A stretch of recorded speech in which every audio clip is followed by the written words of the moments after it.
देख रही थी महाराज परीक्षित का सुरक्षा व्यवस्था तोड़कर नागवंशियों के बीच चले जाना, अपनी प्रजा से उनका क्षमा याचना करना, तक्षक का उन पर बाण चलाकर उनकी हत्या कर देना। ये देखकर जन्मेजय का क्रोध में आना, युयुत्सु का उसे रोकना, महारानी का विलाप और फिर महाराज परीक्षित का अंतिम संस्कार, महारानी का जन्मेजय को राज अभिषेक के लिए मनाना। मैं ये सब देख रही थी और सोच रही थी कि इतने बड़े अनर्थ के बाद भी ये शांति, कहीं ये शांति तूफान से पहले की शांति तो नहीं। मेरा हृदय कांप रहा था और मैं प्रार्थना कर रही थी कि समय यहीं रुक जाए और वो ना होने पाए जो कलयुग चाहता है। और यदि ऐसा हुआ तो ये धरती लाल हो जाएगी मानव रक्त से।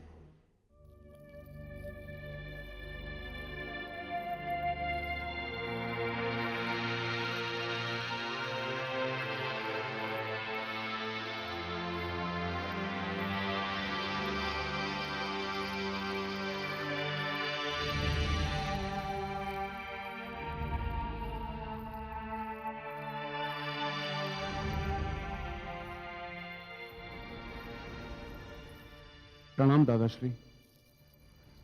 आयुष्मान भव।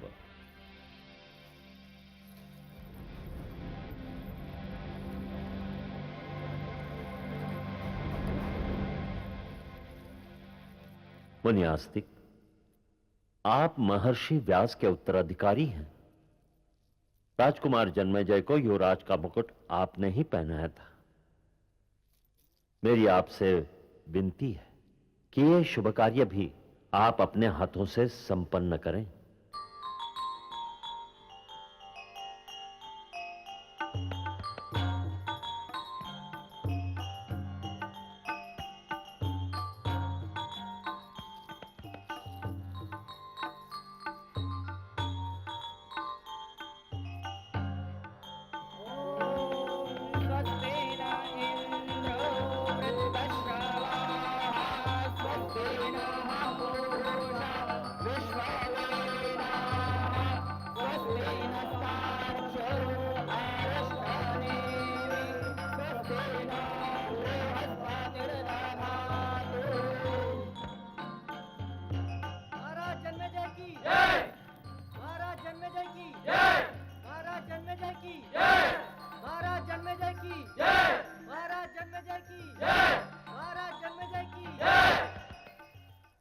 प्रणाम मुनिवर। आयुष्मान भव, कीर्तिमान भव। आज आप हस्तिनापुर साम्राज्य के महाराज बन गए। यह मुकुट एक उत्तरदायित्व है, एक कर्तव्य है आपके सिर पर। आज इस अवसर पर मैं इतना ही कहना चाहूंगा कि जब किसी मनुष्य के हाथ में सत्ता आती है तब उसे अपना मानसिक संतुलन बनाए रखना पड़ता है। महाराज, आज से पहले आपकी शक्ति की एक सीमा थी, किंतु आज आपकी शक्ति असीमित हो गई है। मुझे पूर्ण विश्वास है कि आप इस शक्ति का दुरुपयोग नहीं करेंगे, अपनी प्रजा को अपने पुत्र के समान पालेंगे। महाराज, एक राजा का कर्तव्य अपनी प्रजा के प्रति होता है। राजा का निजी कुछ भी नहीं होता, ना प्रेम, ना मोह, ना ही कोई द्वेष। आज से प्रजा आपकी हुई महाराज, और आप इस प्रजा के। इस पद की प्रतिष्ठा और गरिमा को बनाए रखना ही आपका प्रथम कर्तव्य है। प्रणाम।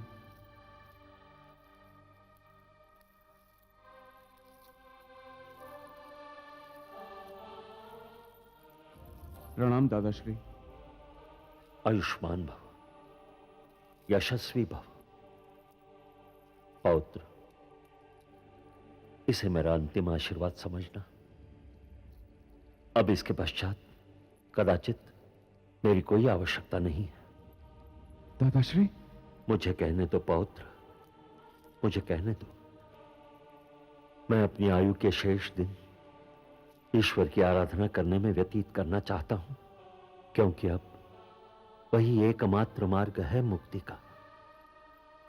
पौत्र, जाने से पहले मेरी एक बात ध्यान से सुनना।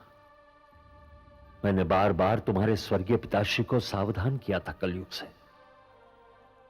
कलयुग की काली छाया तो पड़ चुकी है इस राज्य पर। इससे बचने का एक उपाय है, अपने पूर्वजों की नीति को अपनाना। और वो नीति है धर्म की, न्याय की, सत्य की। इस कीर्ति का बोझ अब तुम्हारे इन कंधों पर है। इसे संभालना तुम्हारा कर्तव्य है, तुम्हारा दायित्व है पौत्र, दायित्व। तुम्हारी माताश्री की भीगी आंखें प्रतीक्षा कर रही हैं। जाओ, उनका आशीर्वाद प्राप्त कर लो। पौत्र, पौत्र, पौत्र। दादाश्री, जाओ पौत्र, जाओ।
प्रणाम माताश्री।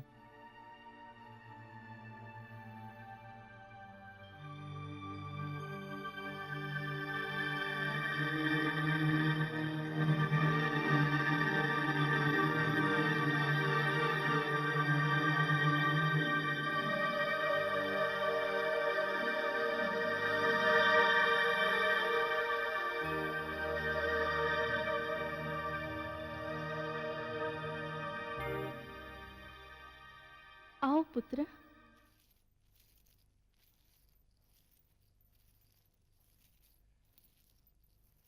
प्रणाम माताश्री। आयुष्मान भव, यशस्वी भव। नहीं माताश्री, नहीं, मैं आपकी आंखों में अश्रु नहीं देख सकता। कदाचित ये अश्रु मेरे जीवन का एक अंग बन चुके हैं पुत्र, जो सदैव इन आंखों से बहते रहेंगे। अपने पुत्र को इस रूप में देखने की लालसा न केवल मेरे मन में थी, बल्कि इसी इच्छा को लेकर महाराज इस संसार से चले गए। माताश्री, अब तो आपके सम्मुख में अपने आप को अपराधी समझने लगा हूं। इस अनर्थ का कारण मैं ही हूं, और मेरा दुर्भाग्य ये कि मैं समय पर न पहुंच सका। एक पुत्र होकर अपने पिताश्री के प्राणों की रक्षा न कर सका। और ये बात सदैव एक बात बनकर चुपती रहेगी मेरे हृदय में। नहीं पुत्र, इसमें दोष तेरा नहीं है। ये तो भाग्य का लिखा हुआ था, जो पूरा हो गया। किंतु माताश्री, जिनके कारण तुम्हारी आंखों में अश्रु हैं, मैं उन्हें नहीं छोड़ूंगा। मैं उनका अस्तित्व इस धरती से मिटा दूंगा। नहीं पुत्र, इस प्रतिशोध की भावना को अपने मन से निकाल दो। प्रतिशोध जन्म देता है द्वेष को, क्रोध को, घृणा को, और फिर प्रतिशोध को। नहीं माताश्री, ये प्रतिशोध नहीं, न्याय है। मैं महाराज परीक्षित का पुत्र हूं, उत्तराधिकारी हूं उनका। मैं हस्तिनापुर का राजा, जिन्होंने महाराज की हत्या की, हत्यारे हैं वो, अपराधी हैं वो, और अपराधियों को दंड देना मेरा कर्तव्य है। ये कर्तव्य एक पुत्र का भी है और एक राजा का भी।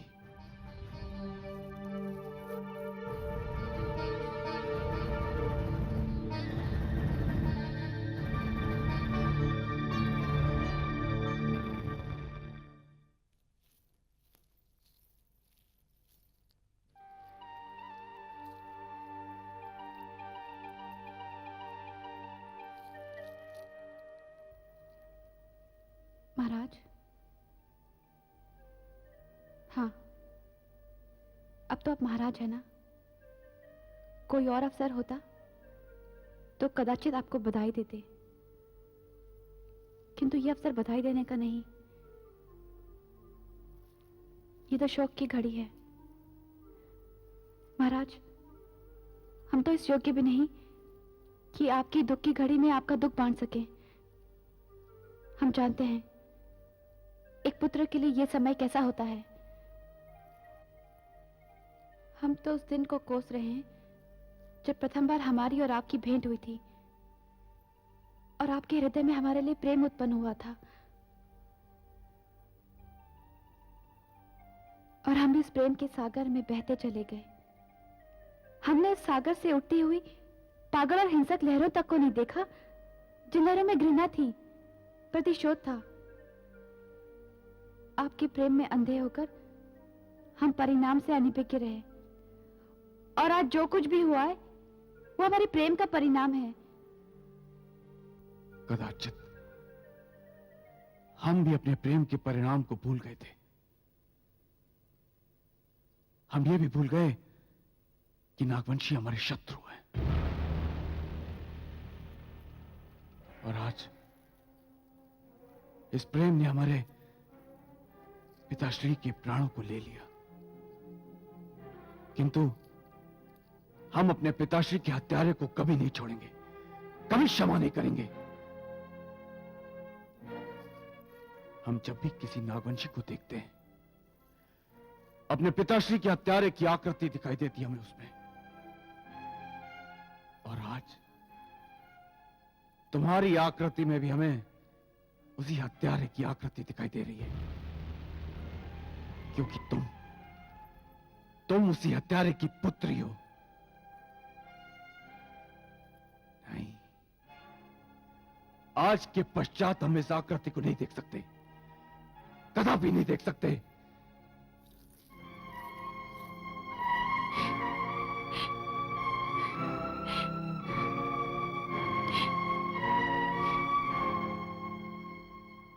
मोहिनी, राजमाता मोहिनी,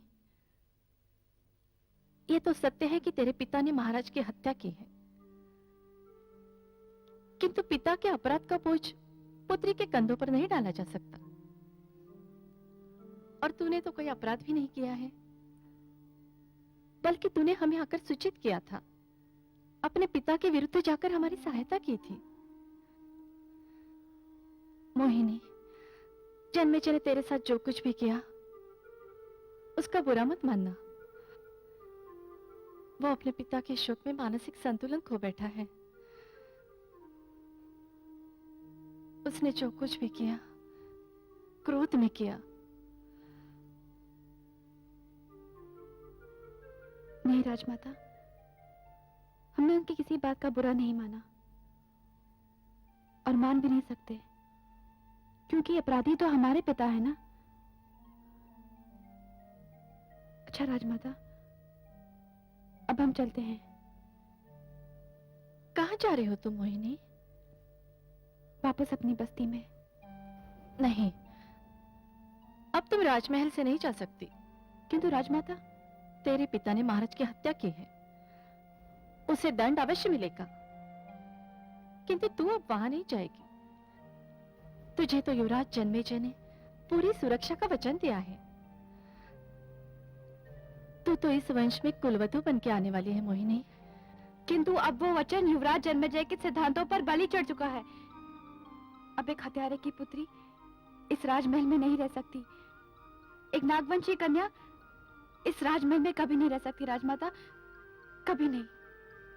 नहीं मोहिनी, ये केवल युवराज जन्मेजय का वचन नहीं है, इस वचन पर महाराज परीक्षित ने अपनी सहमति की मोहर लगाई है। इसलिए ये वचन जन्मेजय को नहीं, मुझे पूर्ण करना है।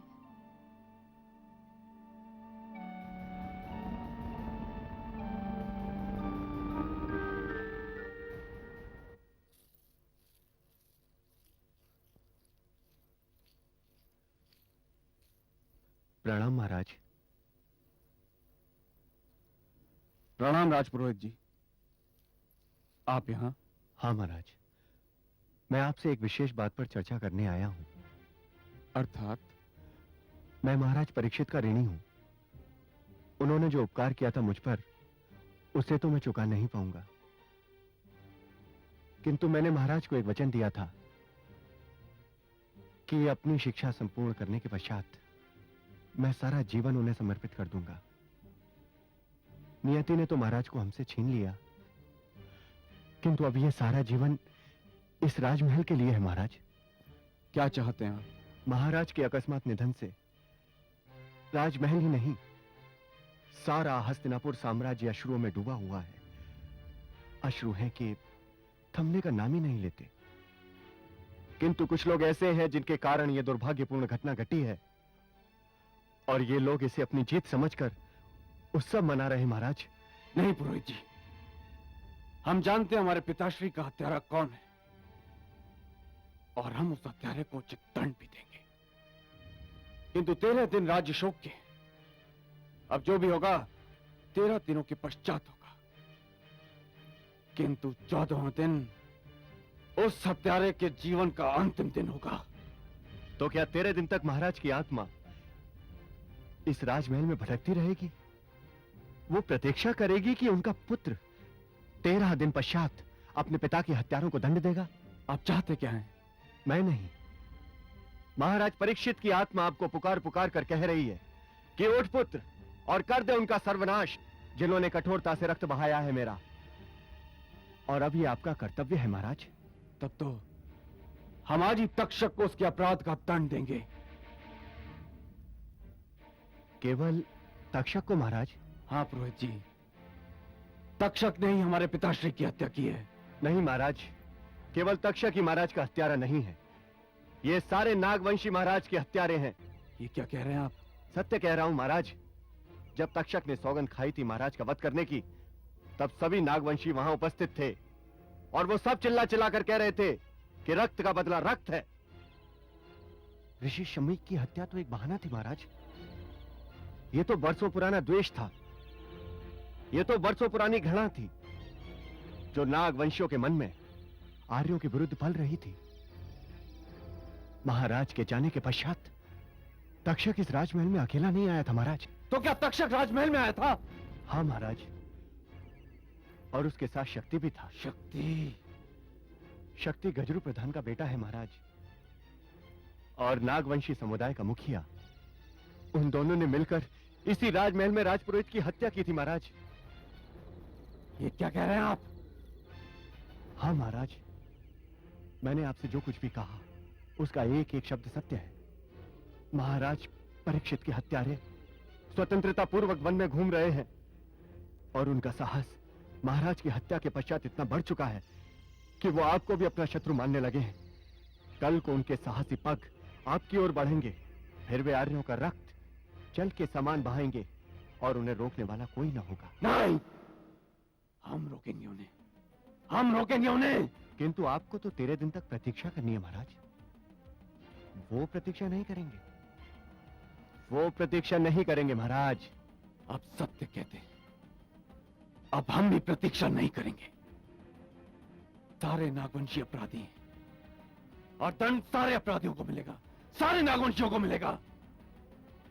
ईश्वर की सौगंध, अब संसार देखेगा कि एक पुत्र ने अपने पिता की हत्या का प्रतिशोध किस प्रकार से लिया। सेनापति, प्रणाम महाराज। अपनी सेना को लेकर वन क्षेत्र की ओर जाइए, और हर उस स्थान पर जाइए जहां नागवंशी रहते हैं। नागवंशियों को देखते ही उन्हें वहीं समाप्त कर दीजिए। आपके शस्त्र ये नहीं देखेंगे कि वो वृद्ध है, बच्चा है या कोई स्त्री। हर नागवंशी हमारे दंड का पात्र है। हमारा आदेश है इस राज्य से नागवंशियों का अस्तित्व मिटा दिया जाए। इस आदेश का पालन आप इसी समय से करेंगे। जो आज्ञा महाराज। प्रणाम। प्रणाम महाराज।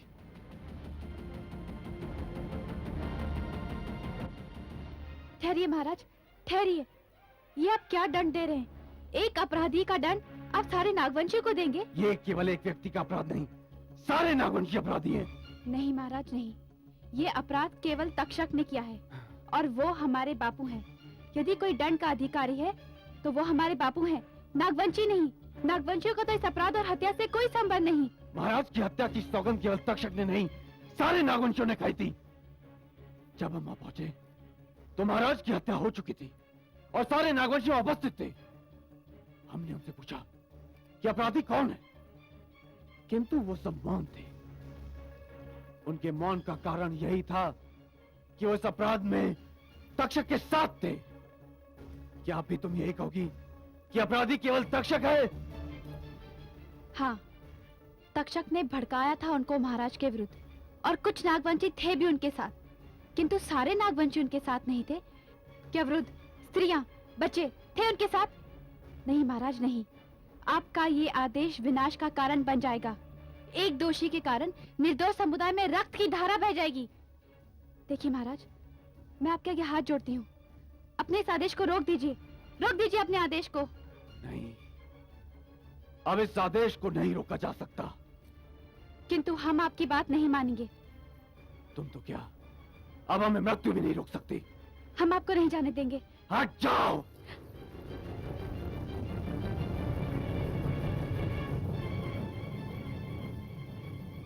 पुत्र,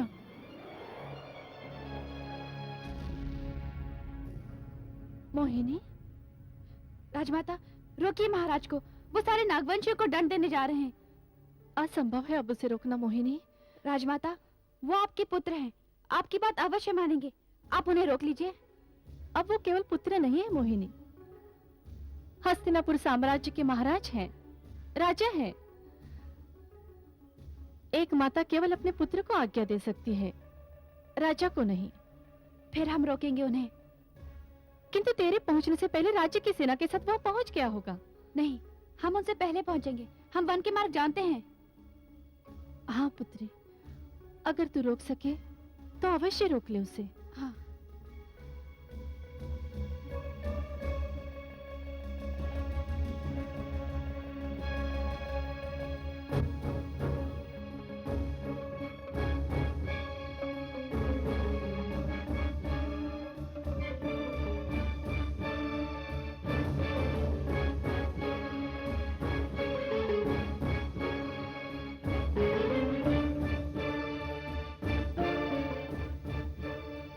सैनिकों, आज तुम्हारे सामने एक राजा नहीं, एक पुत्र खड़ा है। वो पुत्र जिसके पिता की हत्या कर दी गई है। एक ऐसा पिता जिसके न्याय, गरिमा और निष्ठा की सौगंध खाई जाती है। वो तो दया के सागर थे। वो तो अपने शत्रुओं से क्षमा मांगने गए थे, एक ऐसे अपराध के लिए जो उन्होंने कभी किया ही नहीं था। किंतु बदले में उनके शत्रुओं ने घृणा का बाण उनकी पीठ पर मारा।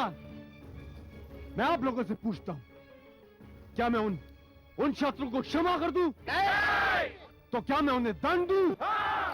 तो फिर उन कायरों को इस जघन्य अपराध के लिए एक ऐसा दंड मिलना चाहिए कि उनकी चिता को अग्नि देने वाला कोई ना हो, उनकी मृत्यु पर अश्रु बहाने वाला कोई ना हो। ये नागवंशी इस धरती पर बोझ है और हमने निश्चय किया है, हम इस बोझ को इस धरती पर से हटा देंगे। हम नागवंशियों का अस्तित्व इस धरती पर से मिटा देंगे।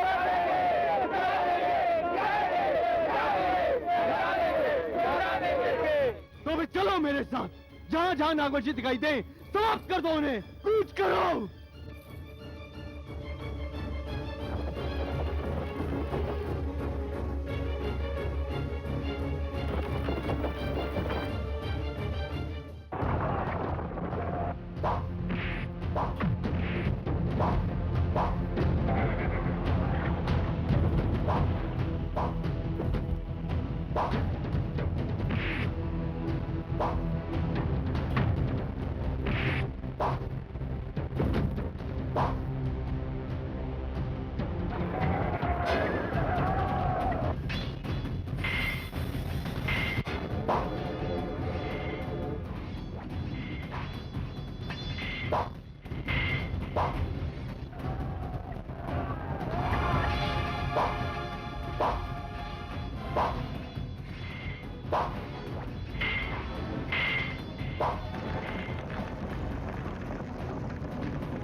बुआ, तू तू अब क्या मुंह लेकर आई यहाँ पर? बुआ, जितना शीघ्र हो सके सब लोगों को इकट्ठा करो और ये स्थान छोड़ दो। क्यों छोड़ दें इस स्थान को? बुआ, महाराज जन्मेजय ने आदेश दिया है सारे नागवंशियों को मार दिया जाए, उनका नरसंहार कर दिया जाए। प्रधान, क्या बात है? प्रधान, बुआ हमारी बात नहीं सुन रही। महाराज जन्मेजय अपने आप में नहीं है, उन्होंने सारे नागवंशियों को मार देने का आदेश दिया है। और तू आई हमें जन्मेजय की ओर से डराने के लिए कि वो हमें मारने आ रहा है, हम नागवंशियों को? तू क्या है आर्य? बुआ, ये विवाद करने का समय नहीं है। राज्य की सेना कभी भी यहाँ पहुँच सकती है और उसके पश्चात जो भी होगा वो हमसे देखा नहीं जाएगा। बुआ, उसके पश्चात कुछ भी नहीं होगा मोहिनी, जो कुछ होगा उसके पहले होगा। गजू प्रधान, जन्मेजय तो हम लोग का शत्रु है ही, पर हमारी सबसे बड़ी शत्रु है ये कलमू ही। मनसा, तू सत्य कह रही है। देखिए, हम आपके आगे हाथ जोड़ते हैं, ये समय हठधर्मी का नहीं है। निर्दोषों के प्राणों को संकट में मत डालिए, ये स्थान छोड़ के चले जाइए। हम कहीं नहीं जाएंगे, हम यहीं रहेंगे और तुझे भी कहीं जाने नहीं देंगे। पकड़ लो इसे। आप लोग हमारी बात पे विश्वास क्यों नहीं करते? गजरू प्रधान, ये नागवंशियों के नाम पर कलंक है, मिटा दो इस कलंक को। मनसा, तू सत्य कह रही है, ये नागवंशियों के नाम पर कलंक है, इसे मिटा ही देना चाहिए। बुआ, अभी समय है, हमारी बात मान लो। ये मेरे परिवार के सदस्य है प्रधान, इस कलंक को मैं ही मिटाऊंगी। नहीं बुआ, इधर लाओ। नहीं बुआ, नहीं नहीं प्रधान! नहीं। महाराज जन्मेजय के आदेश से नागवंशियों को चुन चुन कर मारा जा रहा है, बस्तियों में आग लगा दी है। अब राज्य की सेना इसी ओर आ रही है। अब कोई जीवित नहीं बच पाएगा प्रधान, कोई जीवित नहीं बच पाएगा। ऐसा लगता है ये मर गया है। हाँ देखो।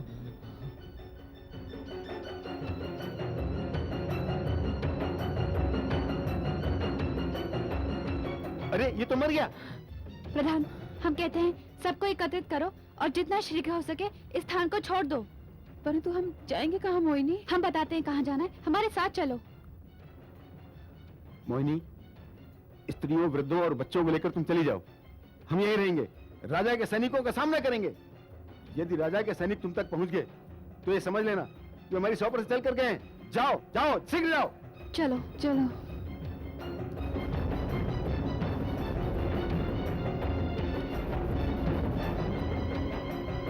हम युद्ध करेंगे। हम युद्ध करेंगे।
ये कैसे हो गया बापू? ये कैसे हो गया बापू?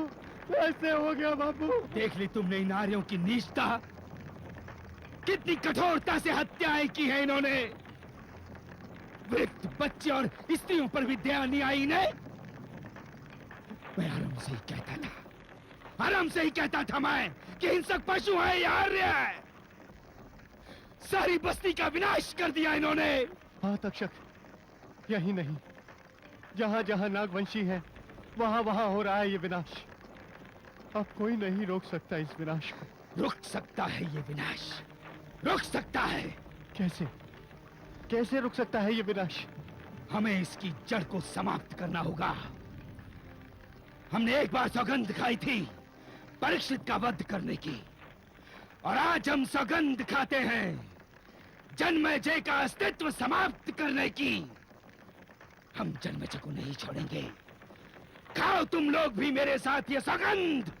हम सौगंध खाते हैं कि हम जन्मेजय को नहीं छोड़ेंगे। उठ शक्ति, उठ। इन युवकों के साथ तो सो जा, मैं ही सो जाता हूँ। और जहां भी जन्मेजय दिखाई दे, हमारा बाण उसकी छाती के पार होना चाहिए। ऐसा ही होगा